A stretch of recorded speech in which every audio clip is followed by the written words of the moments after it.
यूरोपीय देशों की यात्रा के पहले चरण में जर्मनी के राजधानी बर्लिन पहुंचने पर भारतीय समुदाय के लोगों ने किया स्वागत।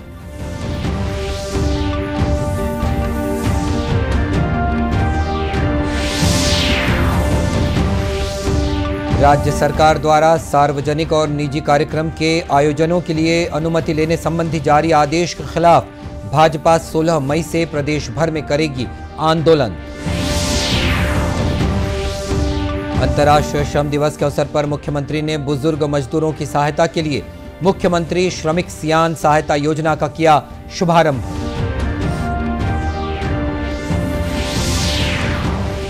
और जैविक उत्पादों की बिक्री के लिए भिलाई जोहार मार्ट शुरू, ऑर्गेनिक अनाज के साथ फल भी उपलब्ध।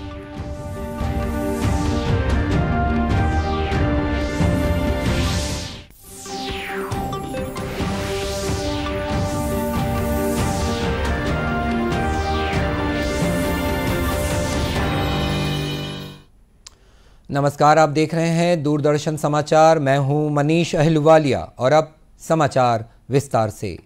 प्रधानमंत्री नरेंद्र मोदी 3 यूरोपीय देशों जर्मनी, डेनमार्क और फ्रांस की 3 दिन की यात्रा के पहले चरण में जर्मनी की राजधानी बर्लिन पहुंचे। बर्लिन पहुंचने पर भारतीय समुदाय के लोगों ने उनका भव्य स्वागत किया। श्री मोदी एक मनमोहक गीत गाने के लिए एक नवयुवक से भी मिले और उसकी प्रशंसा की। श्री मोदी ने उनका चित्र बनाने वाली एक बालिका से भेंट कर बातचीत की। बाद में एक ट्वीट संदेश में प्रधानमंत्री ने कहा कि भारतीय समुदाय से मिलना बहुत विशेष रहा और देश को अपने प्रवासी भारतीयों की उपलब्धियों पर गर्व है। अपने प्रवास के दौरान प्रधानमंत्री नरेंद्र मोदी और जर्मन चांसलर ओल्फ शोल्ज छठे भारत जर्मनी अंतर सरकारी विचार विमर्श बैठक की सह अध्यक्षता करने वाले हैं। द्विवार्षिक विशेष मंत्रणा में दोनों पक्षों के कई मंत्री भी भाग लेंगे। प्रधानमंत्री का चांसलर शोल्स के साथ पहला अंतर सरकारी विमर्श होगा। उल्लेखनीय है कि जर्मनी में पिछले दिसंबर में नई सरकार के कामकाज संभालने के बाद दोनों देशों के बीच पहली अंतर सरकारी विचार विमर्श बैठक होने वाली है। जर्मनी की यात्रा संपन्न कर प्रधानमंत्री नरेंद्र मोदी कल डेनमार्क के प्रधानमंत्री मेटे फ्रेडरिक्सन के निमंत्रण पर राजधानी कोपेनहेगन जाएंगे। प्रधानमंत्री श्री मोदी की यह पहली डेनमार्क यात्रा है और डेनमार्क के प्रधानमंत्री के साथ तीसरी उच्च स्तरीय वार्ता होगी। इन बैठकों में वैश्विक और क्षेत्रीय हित के मुद्दों पर विशेष रूप से विचार विमर्श होगा। प्रधानमंत्री भारत डेनमार्क व्यापार मंच के कार्यक्रम में भाग लेंगे और भारतीय समुदाय के लोगों को संबोधित भी करेंगे। 4 मई को श्री मोदी दूसरे भारत नॉर्डिक शिखर सम्मेलन में भाग लेंगे। भारत नॉर्डिक शिखर सम्मेलन के दौरान प्रधानमंत्री श्री मोदी अन्य नॉर्डिक नेताओं के साथ भी बैठक करने वाले हैं। विदेश यात्रा के अंतिम चरण में प्रधानमंत्री श्री मोदी कुछ समय के लिए पेरिस में रुकेंगे, जहां फ्रांस के राष्ट्रपति इमैनुअल मैक्रों से मुलाकात करेंगे। फ्रांस के राष्ट्रपति चुनाव के बाद श्री मोदी की फ्रांस यात्रा दोनों देशों के बीच उच्च स्तरीय गतिविधियों को आगे बढ़ाने का अवसर प्रदान करेगी। 3 यूरोपीय देशों की यात्रा पर रवाना होने से पहले प्रधानमंत्री ने कहा कि उनकी यूरोपीय यात्रा ऐसे समय में हो रही है जब यह क्षेत्र कई तरह की चुनौतियों का सामना कर रहा है। उन्होंने कहा कि अपनी बैठकों के माध्यम से वे यूरोपीय भागीदारों के साथ सहयोग की भावना को मजबूत करना चाहते हैं। प्रधानमंत्री मोदी ने कहा कि भारत की शांति और खुशहाली के लिए यूरोपीय साझेदार बहुत महत्वपूर्ण साथी होंगे। राज्य सरकार द्वारा सार्वजनिक और निजी कार्यक्रम के आयोजनों के लिए अनुमति लेने संबंधी जारी आदेश के खिलाफ भारतीय जनता पार्टी 16 मई से प्रदेश भर में आंदोलन करेगी। ये जानकारी विधानसभा के नेता प्रतिपक्ष धर्मलाल कौशिक और अन्य भाजपा नेताओं ने राजधानी रायपुर में एक प्रेस वार्ता में दी। उन्होंने राज्य सरकार के आदेश को दमनकारी बताया। श्री कौशिक ने कहा कि राज्य सरकार ने अपने आदेश के जरिए राजनीतिक, धार्मिक और सामाजिक आंदोलनों पर अंकुश लगाने की कोशिश की है। उन्होंने आरोप लगाया कि राज्य की भूपेश सरकार अपने चुनावी वायदों को पूरा करने में नाकामयाब रही और जनता के आक्रोश को दबाने के लिए धरना प्रदर्शन पर रोक लगाने का प्रयास कर रही है। कांग्रेस के खिलाफ में चारों तरफ माहौल बन गया है।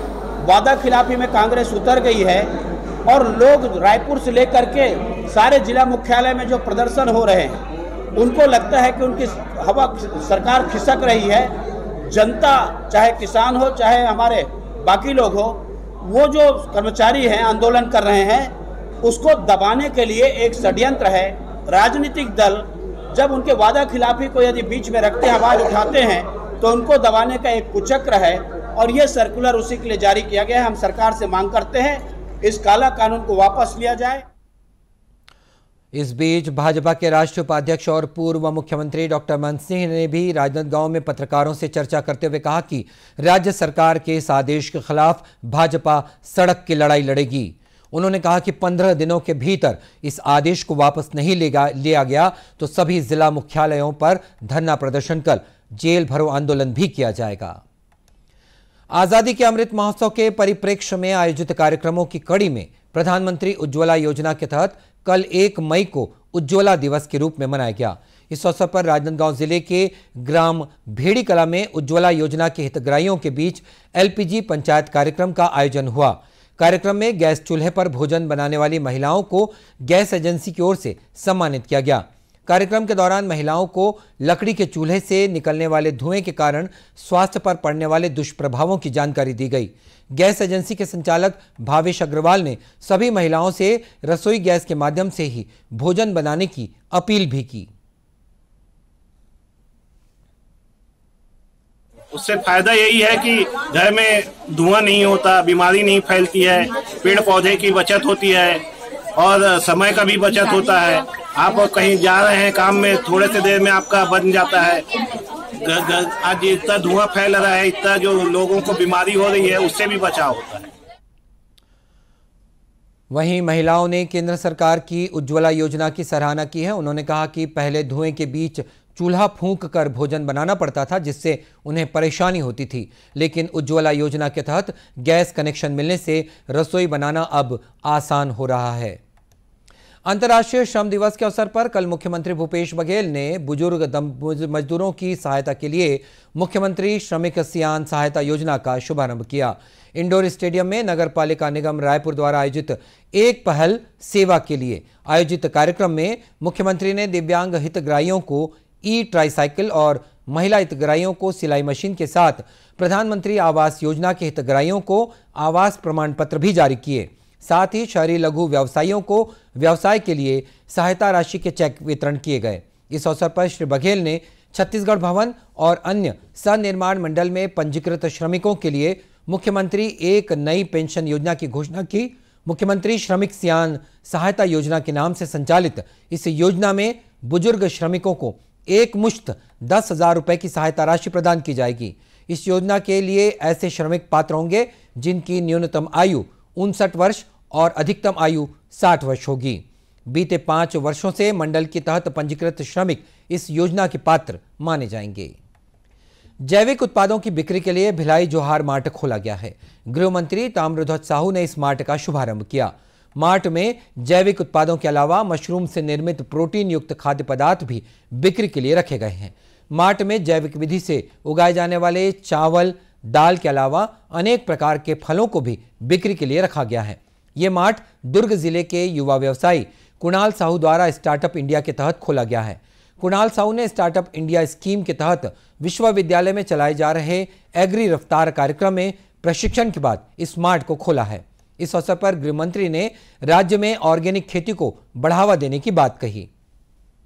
यहाँ केमिकल से अलग हटकर जैविक खाद से उत्पन्न की हुई तमाम चीज़ें बेची जाएंगी, चाहे फल हो, चाहे अनाज हो, चाहे बिस्किट हो, चाहे आयल हो, चाहे साबुन हो, सभी चीज़ें जो आज के युग की महती आवश्यकता है और स्वास्थ्य के लिए भी बहुत फ़ायदेमंद है, क्योंकि जो अन्य चीज़ जो बनता है, बिकता है, वो केमिकल युक्त होता है और वो फ़ायदेमंद होता नहीं, बीमारियों का जड़ भी रहता है।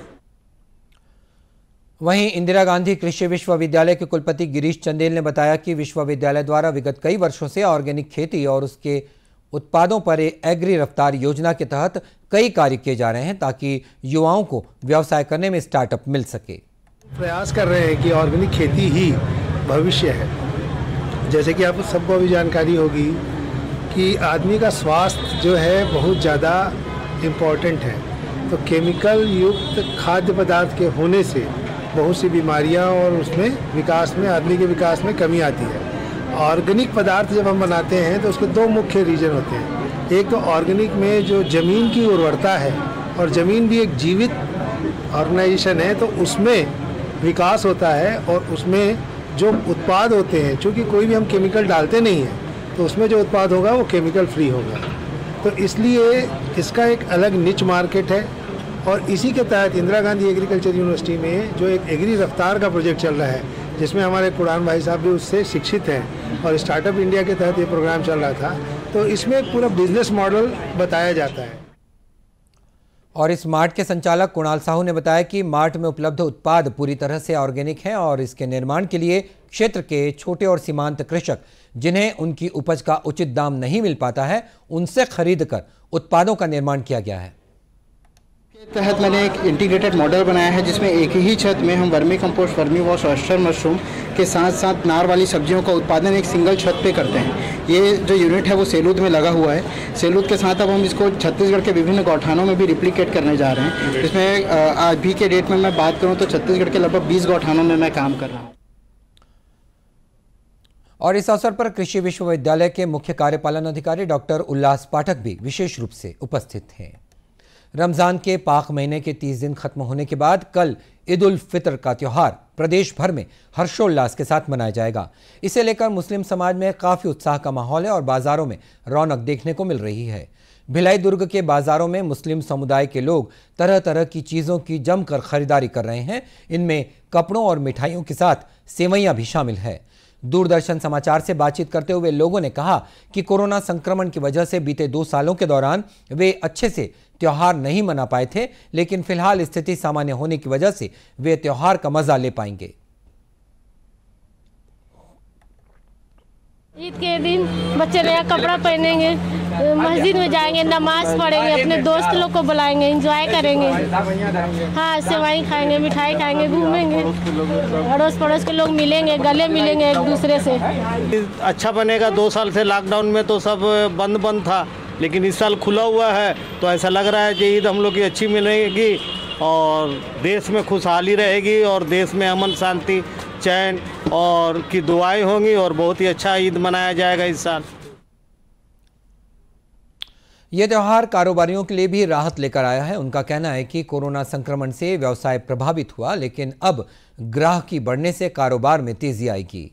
कोरोना के कारण व्यापार बहुत ही बंद के उस पे था, लेकिन अब जो अभी ईद के समय आ रहे हैं और अभी मार्केट में वो काफ़ी उत्साह है और लोग अब कोरोना से डर के ख़त्म हो गया है डर, और अब धीरे धीरे अपने सेफ रखते हुए व्यापार भी हो रहा है और लोग मार्केट में आ भी रहे हैं अब। और आज रमज़ान महीने का 30वां और आखिरी रोज़ा है। चांद दिखने के बाद कल ईद मनाई जाएगी। आज़ादी के लिए भारत का शानदार संघर्ष आधुनिक विश्व के महानतम संघर्षों में से एक है। दूरदर्शन समाचार इतिहास की धारा बदलने वालों की झलक रोजाना आपके लिए लेकर आ रहा है। आज हम बात करेंगे 2 मई सन 1950 में फ्रांस से भारत सरकार द्वारा चंद्रनगर का प्रशासन अपने हाथ में लिए जाने के बारे में।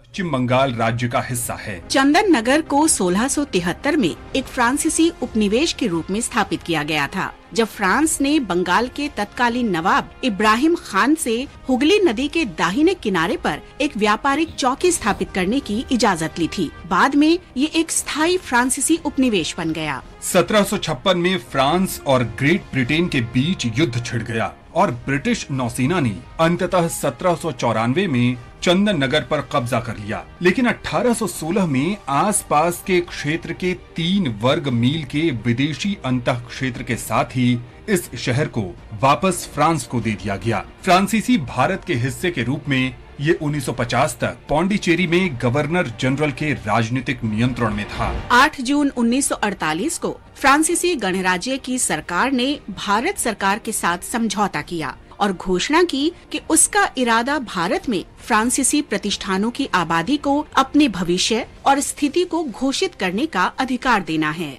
चंदन नगर के नागरिकों ने 9 जून 1949 को भारत के साथ इसके विलय के पक्ष में मतदान किया। इस प्रकार 2 मई 1950 को भारत सरकार ने चंदन नगर के वास्तविक हस्तांतरण के माध्यम से प्रशासन को अपने हाथ में ले लिया।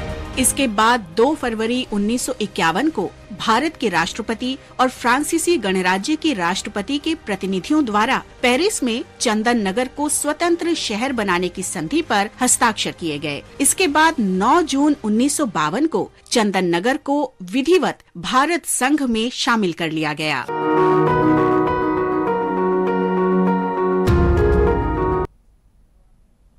और अंत में मुख्य समाचार एक बार फिर। और इस बुलेटिन में इतना ही। इसी के साथ ये समाचार बुलेटिन समाप्त हुआ। नमस्कार।